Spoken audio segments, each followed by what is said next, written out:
বলছে আপনি ওর সাথে সারা রাত জেগেছিলেন, তাই আপনার চোখ দুটো একদম লাল হয়ে গেছে। ম্যাম, ওর বাবা ফোন করেছিলেন, উনি খুব তাড়াতাড়ি আসছেন। আপনি জিজ্ঞাসা করেননি উনি কোথায় যাচ্ছেন? উনি হোটেলের টেরেসে গিয়েছিলেন, আর ভেতর থেকে উইন্ডো স্লাইড লক হয়ে গিয়েছিল, আর ওনার ফোনটাও ঘরে ছিল। সকালে কেউ এসে দরজা খোলে।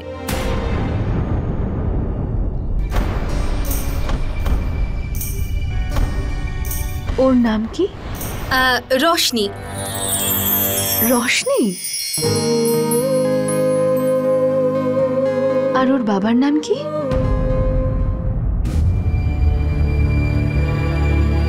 মনে পড়ছে না, রেজিস্টারে আছে। কোনো ব্যাপার না। আচ্ছা, তাহলে এই ছোট্ট মেয়েটার নাম রোশনি। আপনি জানেন আমার নাম জ্যোতি, আর আমাদের দুটো নামের মানেই একই। এবার বুঝলাম ওর ওপর আমার এত টান কেন। তুমি রোশনি আর আমি জ্যোতি।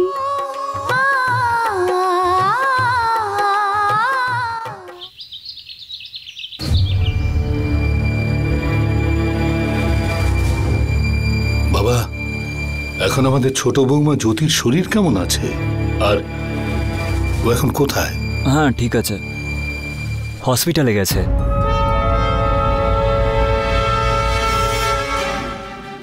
হসপিটাল? হ্যাঁ, ওই ওখানে একটা বাচ্চা আছে যার সাথে জ্যোতির একটা অ্যাটাচমেন্ট হয়ে গেছে। কাল রাতে ওর বাবার কোনো খবর পাওয়া যায়নি, তাই ডক্টর আমাকে ফোন করেছিল।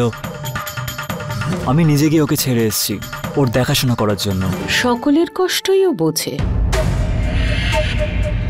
আমার তো মনে হয় যে ওর যদি বিয়ে না হতো তাহলে হয়তো সমাজ সেবাই করত, তাতে সকলের ভালোই হতো। কাকিমা, যদি সাহায্যের কথা আসে তো মানুষ সব রকম পরিস্থিতিতে সাহায্য করতে পারে। কবির, আমরা সাধারণ মানুষ নই। তুই আর তোর বাবা এখানকার গণ্যমান্য ব্যক্তি।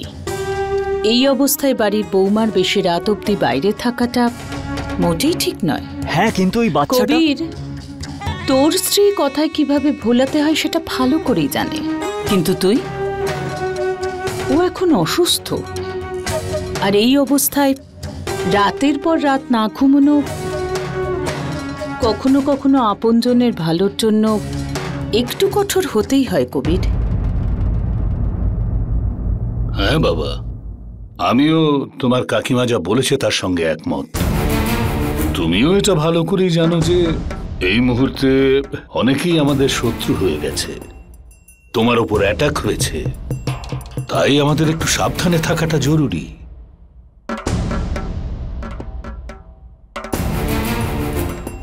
তুমি একটা কাজ করো, তুমি তাড়াতাড়ি তোমার খাবারটা শেষ করে নাও আর গিয়ে আমাদের ছোট বৌমাকে বাড়িতে নিয়ে এসো। ঠিক আছে।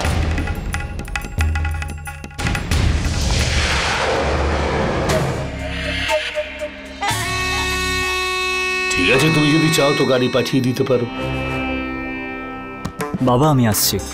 হ্যাঁ বাবা, এসো।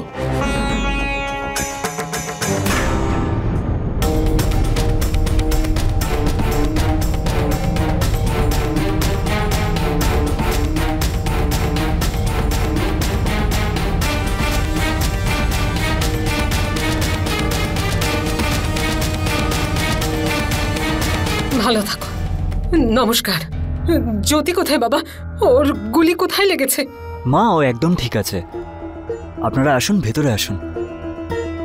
আপনারা একদম চিন্তা করবেন না, ভগবানের আশীর্বাদে গুলি ওকে ছুঁয়ে বেরিয়ে গেছে। আসুন, আপনারা আসুন। আসুন,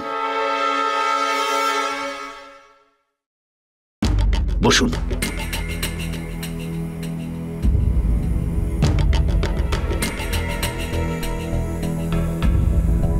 দাঁড়াও মন্দিরা।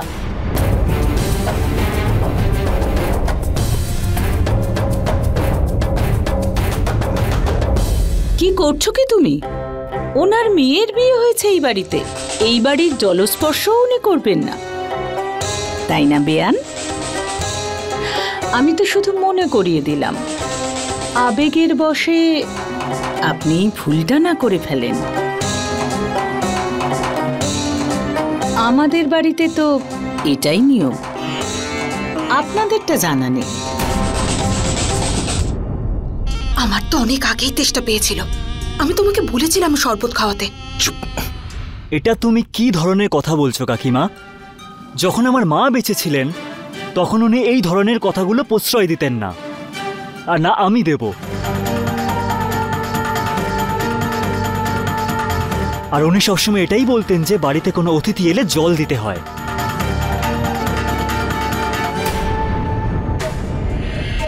আর বাবাকেও জিজ্ঞেস করতে পারো, উনি ওই কথাগুলো মানতেন। একদম। তুমি একেবারে তোমার মায়ের মতোই হয়েছো। দিদি, এটা আপনাদের পরিবারের নিয়ম, আমি অবশ্যই সম্মান করব।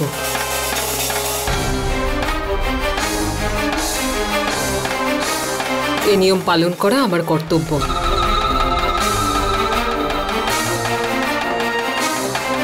আমি আমার মেয়ের সঙ্গে দেখা করতে এসেছি।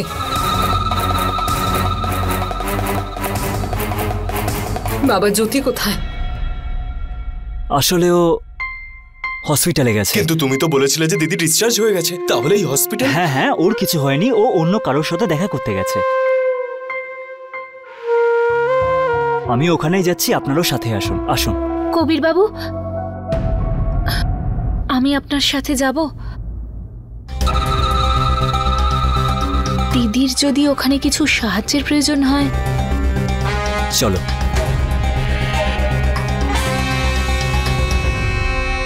দিদি, আমি পুচকেকে খাইয়ে ঘুম পাড়িয়ে দিয়েছি। এমনিতে এখন ওর ঘুম ভাঙবে না, কিন্তু যদি ভেঙে যায় তুমি একটু সামলে নিও। যা।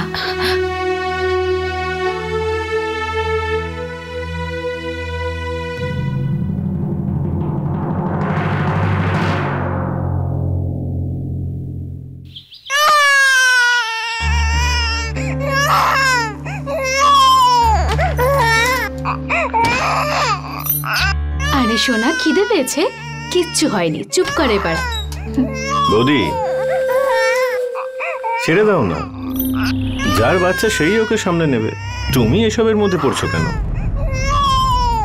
ঠাকুরপো, তুমি এসব কি বলছো?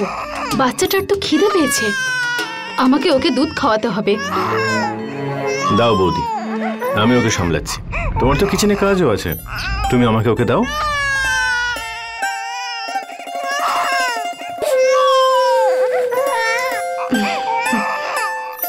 নাও, বাবার কাছে যাও।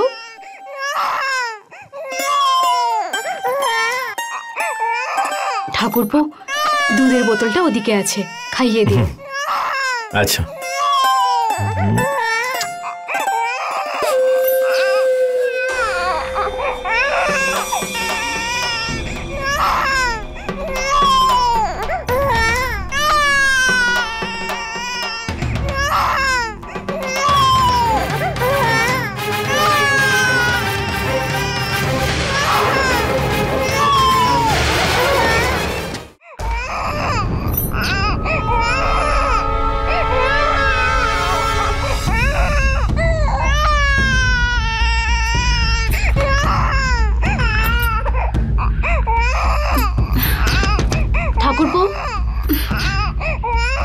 ঠাকুরপো, দরজাটা খোলো। ডোন্ট ওয়ারি বৌদি, আমি সামলে নেব ওকে।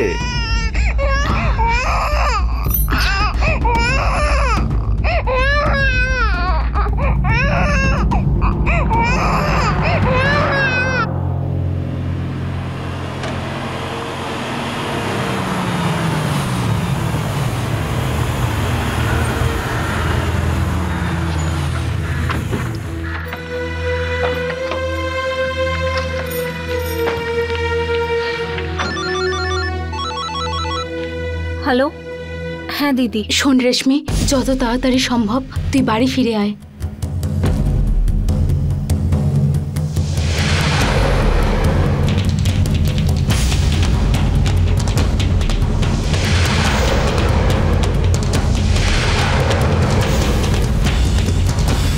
রেশমি, কি হয়েছে? ওই পুচকের ঘুম ভেঙে গেছে, আর আশা বৌদি ওকে সামলাতে পারছে না, সেই জন্য আমায় ডেকেছে। আমাকে যেতে হবে। হ্যাঁ হ্যাঁ মা, তুমি যাও। হ্যাঁ,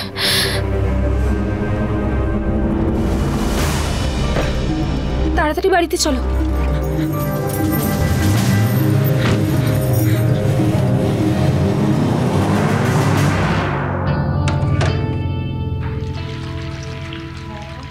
জ্যোতি, মা, মা তোর গুলি লেগেছে? আমি শুনে মা, আমি একদম ঠিক আছি। তুমি কাঁদছো কেন? নিজের সন্তানের কিছু হলে সবচেয়ে বেশি কষ্ট মায়ের। যখন তুই মা হবি তখন বুঝবি। মা, দিদি সবসময় নিজের কষ্ট ভুলে গিয়ে অন্যের কথাই ভাবে। এখন দেখো না, একটা অচেনা বাচ্চার জন্য নিজের কষ্ট ভুলে গিয়ে হসপিটালে এসে বসে আছে। কিন্তু দিদি, এটা একদম উচিত হয়নি। হ্যাঁ, তোমার নিজের খেয়াল রাখা উচিত ছিল আর বাড়িতে থাকা উচিত ছিল। পুনম, আমি একদম ঠিক আছি। আর যদি আমার কষ্ট হয় তাহলে আমি বলতে তো পারবো। কিন্তু এই মেয়েটা,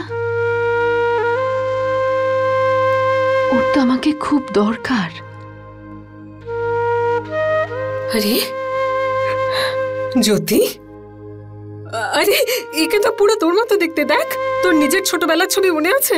একদম এরকম দেখতে ছিল তোকে। ও মা, কত মিল। মা, যদি দিদির সন্তান হতো তাহলে ও এই বয়সী হতো, তাই না?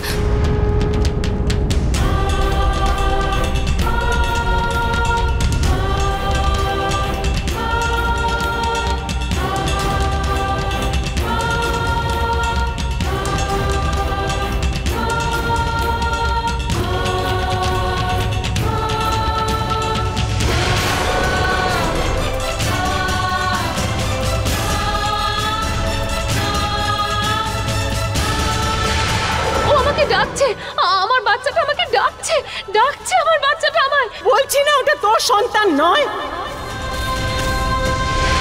তোর সন্তান আর এই পৃথিবীতে নেই। এই সত্যিটা মেনে নে মা, তোর সন্তান আর পৃথিবীতে বেঁচে নেই।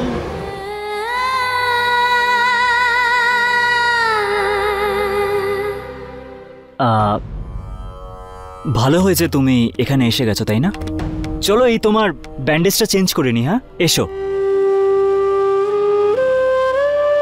এখন নয় কবির, আমি পরে করিয়ে নেব। যদি এনারা তো সব এখানে আছেন। হ্যাঁ, ওনারা বাচ্চার খেয়াল রাখবেন। তুমি আসো, চলো। আবার যদি কাঁদতে শুরু করে তখন? যদি এবার তুমি একটু বেশি করছো। ঠিক আছে, তোমার এই বাচ্চার জন্য চিন্তা হচ্ছে, তোমার এই থাকাটা দরকার, কিন্তু তোমারও তো বিশ্রামের দরকার আছে, তাই না? কবির একদম ঠিক বলেছে। যা, ওর সঙ্গে যা তুই।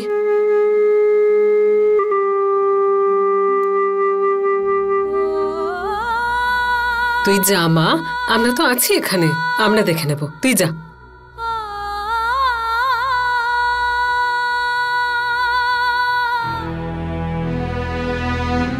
জ্যোতির কত খেয়াল রাখে কবির। কিছু শেখো। তোমাকে দেখো, তোমাকে আমায় সব কথা বলে দিতে হয়। আর কবির বাবুকে দেখো, দিদি কিছু বলার আগে নিজে থেকেই সব বুঝে নেয়।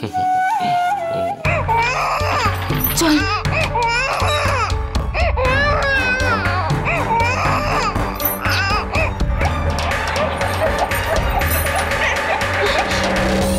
ঠাকুরপো, তুমি যে আমাকে বললে বাচ্চাটাকে তুমি সামলে নেবে, বাচ্চাটা কাঁদছে আর তুমি এখানে বসে মিউজিক শুনছো।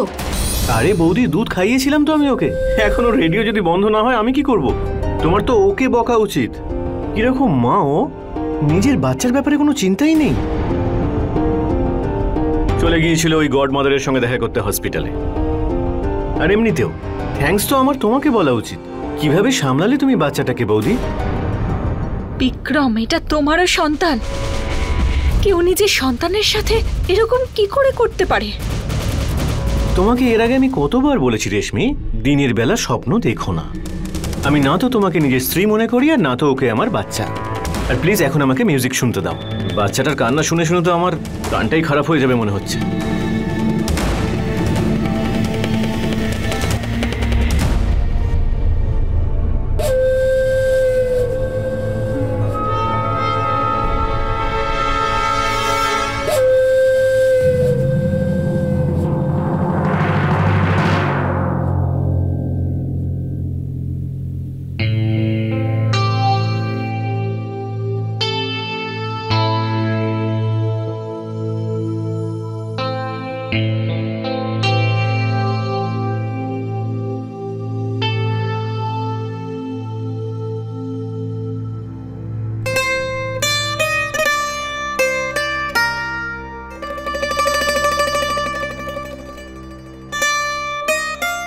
আমি তোমাকে খুব জ্বালাতন করি, তাই না?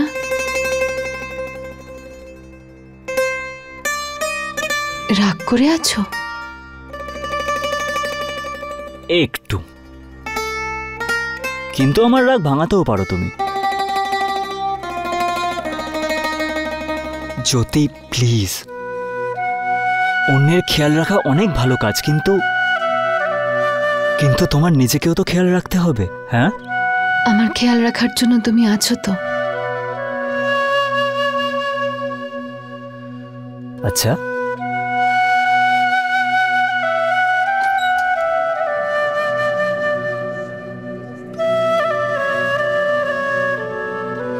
Excuse me mister and missus Sisodia. Jyoti Devi, আপনি আমাদের অনেক সাহায্য করেছেন। হ্যাঁ, এবার আপনারা আসতে পারেন। ওর বাবাও কিছুক্ষণের মধ্যে চলে আসবে। ওর বাবাকে কিন্তু সত্যি এবার কথা শোনাবো। এভাবে কি করে ওকে একা ছেড়ে চলে গেলেন উনি? কি দরকার ছিল ওনার হোটেলে চলে যাওয়ার? বাচ্চাটার সঙ্গে হসপিটালে থাকতে পারছিলেন না? জ্যোতি, আমাদের বাড়িতেও কেউ অপেক্ষা করে আছে। মা এসছে, ওনাকেও তো সময় দিতে হবে। চলো।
আচ্ছা মা, আমরা চলি।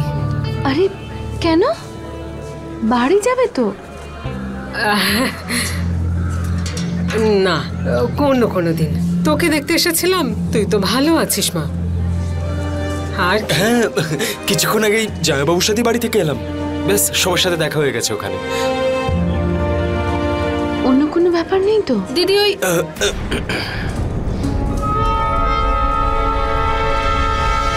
কি হয়েছে পুনম, তুমি কিছু বলছিলে?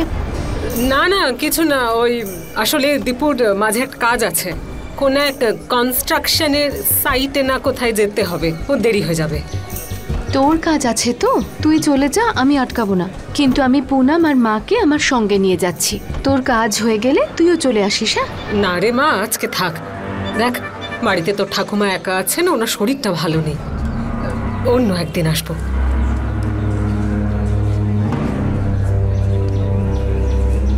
ঠিক আছে।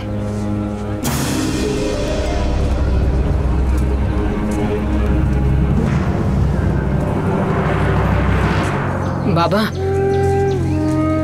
ছোট ছোট ব্যাপার নিয়ে এত চিন্তা করো না। আমরা সবাই এতেই ভীষণ খুশি যে তোমার মতো জামাই পেয়েছি, যে আমাদের মেয়েকে এত সুখে রেখেছে।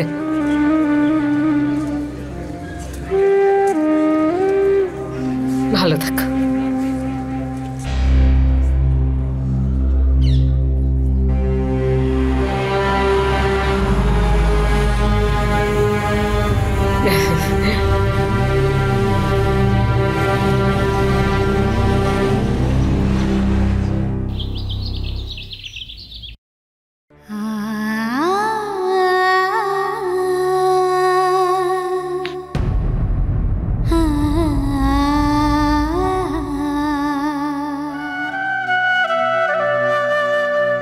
এখনো ওই ছোট বাচ্চাটা না এরকম ওর হাত পা ডান্স করতে থাকছে, তোমার ভাবনায় ঘুরে বেড়াচ্ছে, তাই না?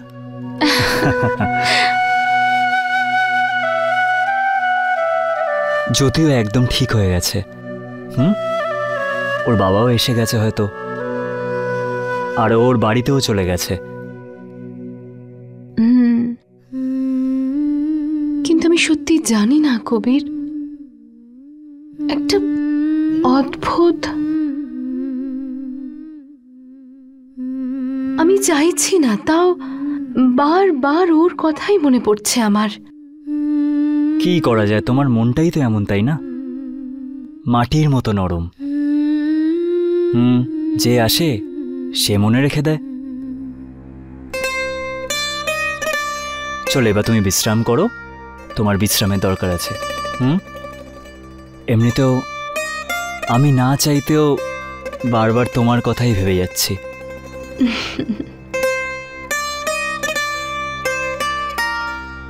নিজের খেয়াল রেখো। বাই।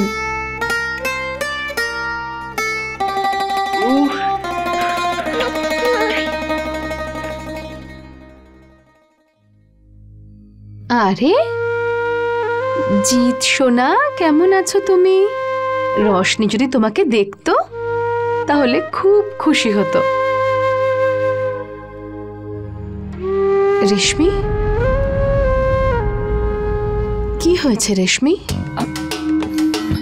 কিছু না। কবির আমাকে বলছিল যে তুমি আমার সঙ্গে দেখা করতে এসে ফিরে চলে গেলে। কি হয়েছে? বিক্রম আবার কিছু? বলো না কি হয়েছে। আর কতদিন আমার সমস্যার সমাধান করবে? যতদিন তুমি আমাকে দিদি বলে ডাকবে। এবার বলো তো কি হয়েছে। দুধ খাওয়াইনি আমার ছেলেকে, কানে হেডফোন দিয়ে গান শুনছিল। কারোর মন এরকম পাথরের মতো কি করে হতে পারে জানি না। জানি না কোনোদিনও আমার সন্তান ওর বাবার ভালোবাসা পাবে কিনা। পাবে, অবশ্যই পাবে রেশমি। দিদি, দিদি শুধু একবার আমার ছেলেকে বিক্রম কাছে টেনে নেয়, আমি সবকিছু করতে রাজি আছি। যদি তুমি সত্যিই কিছু করতে চাও তাহলে নিজের বিশ্বাসের উপর ভরসা রাখো।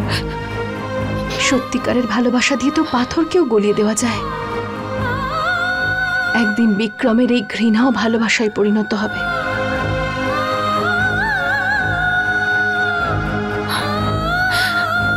আরে এই বালতিটা কিসের জন্য? ওই কল থেকে জল পড়ছিল না, তাই আমি এখানে চলে এলাম। ভাবলাম তোমাদের চোখের জল দিয়ে এই বালতিটা ভরে নি। আশা, আশা, হ্যাঁ দেখো, তুমি আমার ঘরে তো আর আসতে পারবে না, সেই জন্য আমি তোমার সাহায্য করে দিলাম। তোমার সব জামা কাপড় আর জিনিসপত্র সুটকেসে দিয়ে দিয়েছি।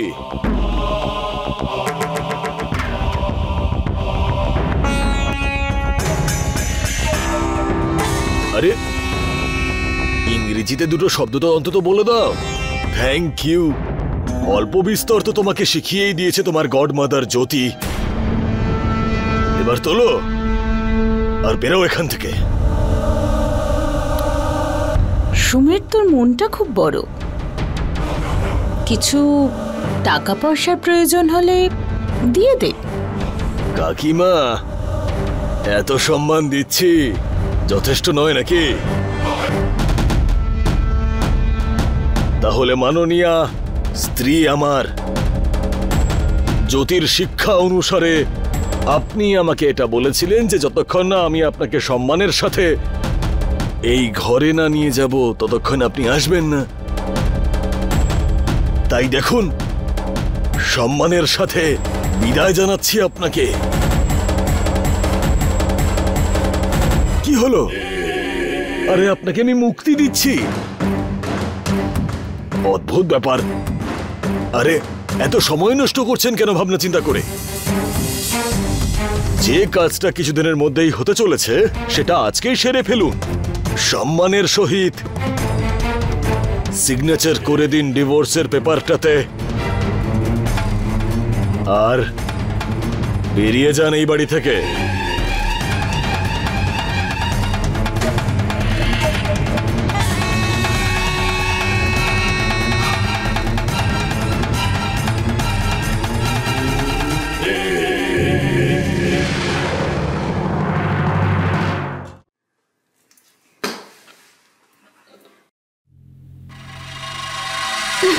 জ্যোতি, আরে কি হয়েছে দিদি? কাঁদছেন কেন আপনি?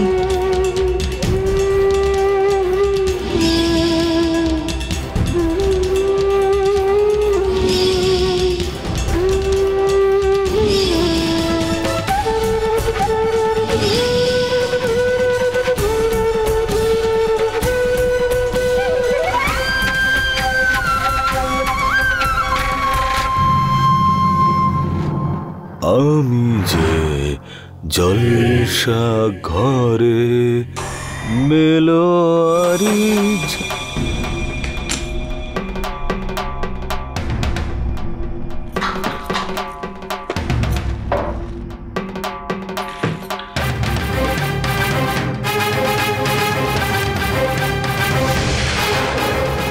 কি করছো তুমি এটা? আপনার অন্যায়গুলো শোধরানোর চেষ্টা করছি। আপনি ভুলে গেছেন আশা দিদি আর এই ঘরে আসবে না, কিন্তু আমি তো আসতেই পারি। এই জামা কাপড় সেখানেই রাখছি যেখানে এগুলোর জায়গা, স্বামীর জামা কাপড়ের সঙ্গে।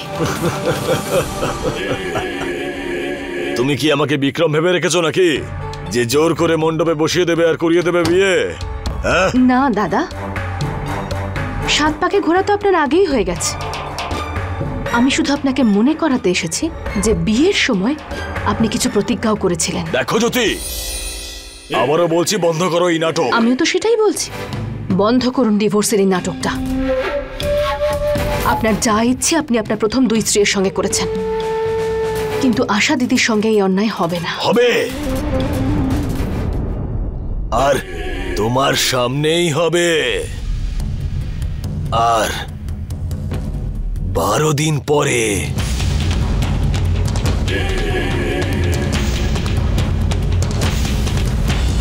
যদি তোমার সাহসের জন্যই আমি এই লড়াইটা লড়তে পারছি, কিন্তু এখানে কোথাও কোনো কিন্তু আসতেই পারে না দিদি।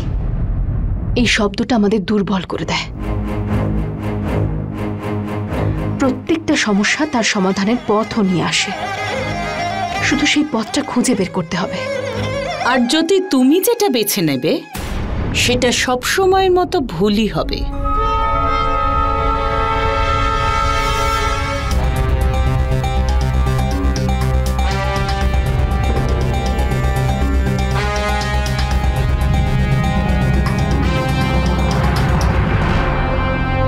তুমি অসুস্থ, কিন্তু বুঝতে পারি না সবসময় অন্যের জীবনে কেন দখলদারি করো। এখানে পর কে কাকিমা? আপনিও পর নয়, আশা দিদিও পর নয়। আমার বাবা সবসময় একটা কথা বলতেন, আর আমিও এটা বিশ্বাস করি যে বিয়ে একটা মানুষের সঙ্গেই হয়, কিন্তু সম্পর্ক পুরো পরিবারের সঙ্গে জড়ে যায়। নিজের পরিবারকে ভাঙতে কেউ দেখতে পারে নাকি? আমি মন থেকে বলছি জ্যোতি, তুমি রাজনীতি জয়েন করো। কথা ঘোরানো তো তোমার কাছেই শিখতে হবে, কিন্তু সত্যিটা এটাই জ্যোতি, না তুমি বিক্রম আর রেশমিকে এক করতে পারবে, আর না সুমির আর আশাকে আলাদা হওয়া থেকে আটকাতে পারবে। সব কিছু হয়ে যাবে কাকিমা, আপনি একটু সাহায্য করুন না পরিবারটাকে এক করতে। একটা প্রবাদ আছে জ্যোতি, শুকনো পাতা দিয়ে যে ঘর তৈরি হয় তাতে সবসময় আগুনই লাগে। আমরা কিন্তু মানুষ কাকিমা, আগুন লাগার ভয়ে ঘর তৈরি করতে ভয় পাই না। আগুন তো প্রদীপেও থাকে, তাই না? এটা তো মানুষের উপর নির্ভর করে যে আমরা আগুনের বিধ্বংসী রূপ দেখব নাকি উজ্জ্বলতা দেখব।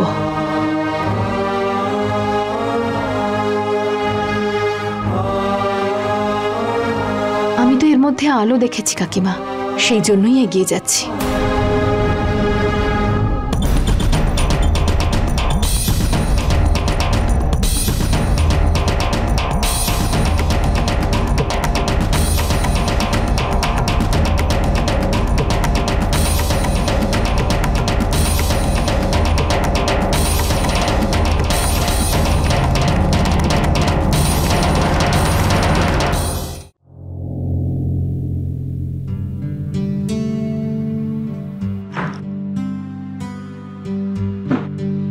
Hello, Mr. Pankaj. How are you?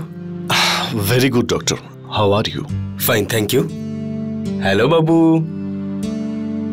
Mister Pankaj, ও এখন পুরোপুরি সুস্থ। ওকে আপনি এখান থেকে নিয়ে যেতে পারেন। ডক্টর, একটা ছোট প্রবলেম আছে। আমি এখানে একটা কাজের ব্যাপারে এসেছিলাম, আর কাজটা এখনো কমপ্লিট হয়নি। তো যদি সম্ভব হয় তাহলে আপনি কিছু সময়ের জন্য ওকে আপনার কাছে রাখতে পারবেন? দেখুন পঙ্কজ বাবু, এই হসপিটালের রুলস অনুযায়ী যদি পেশেন্ট সুস্থ হয়ে যায় তাহলে আমরা তাকে হসপিটালে রাখতে পারি না। সরি।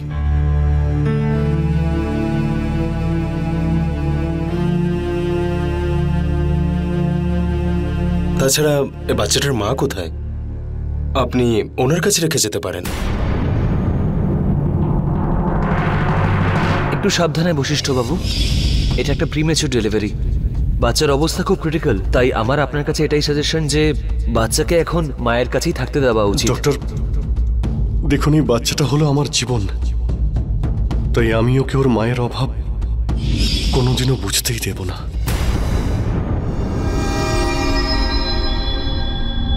দেখুন, ওর মা নেই ডক্টর, আর এমন কেউ নেই যে ওর খেয়াল রাখতে পারে। এই শহরে আমি একদম নতুন ডক্টর, আমি এখানে কাউকেই চিনি না যার কাছে ওকে রেখে দিতে পারি, যে ওর খেয়াল রাখবে। তাই যদি এই কাজটা আপনি করতে পারেন তাহলে আমি আপনার কাছে কৃতজ্ঞ থাকবো ডক্টর। আপনি এটা জানেন না পঙ্কজ বাবু, যখন আপনি এখানে ছিলেন না তখন এই বাচ্চাটা এত কাঁদছিল যে আমরা সামলাতে পারছিলাম না। সে তো আমরা থ্যাঙ্কফুল সেই ভদ্র মহিলার, যিনি একে শান্ত করেছেন, ওকে সামলেছে আর মায়ের মতো ওকে কেয়ার করেছে।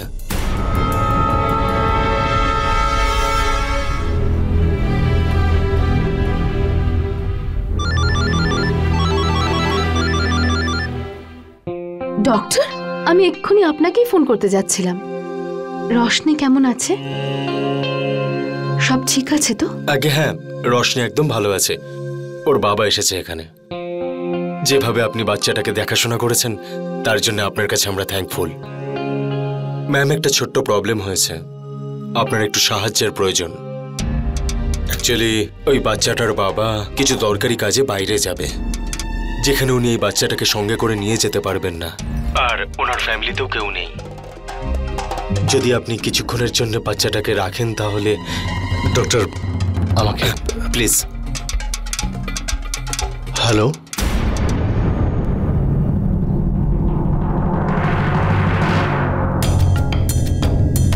দেখুন, আমি রশনির বাবা বলছি। ডাক্তারবাবু আমাকে বললেন যে আপনি কিভাবে আমার মেয়েকে সেবা করেছেন। দেখুন, আসলে এই শহরে আমি কাউকেই চিনি না, শুধু আপনাকেই বিশ্বাস করতে পারি। হ্যালো, আপনি কিছু বলছেন না কেন? পঙ্কজবাবু প্লিজ আমাকে দিন। Hello hello hello madam. হ্যাঁ ম্যাডাম, আমরা আপনার উপর কোনো প্রেশার দিচ্ছি না, আমরা আপনার কাছে একটা রিকোয়েস্ট করছি। হ্যাঁ, আমি ওকে আমার কাছে রাখতেই পারি। আমি হসপিটালে আসছি, বাই। এই গলার আওয়াজটা এত চেনা চেনা লাগলো কেন?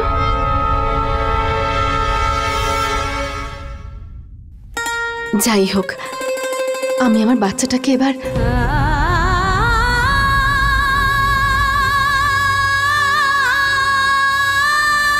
আমি রোশনির সাথে একটু সময় কাটানোর সুযোগ পাবো।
अपने पसंदीदा शो के फुल एपिसोड देखने के लिए अभी डाउनलोड करें दंगल प्ले ऐप।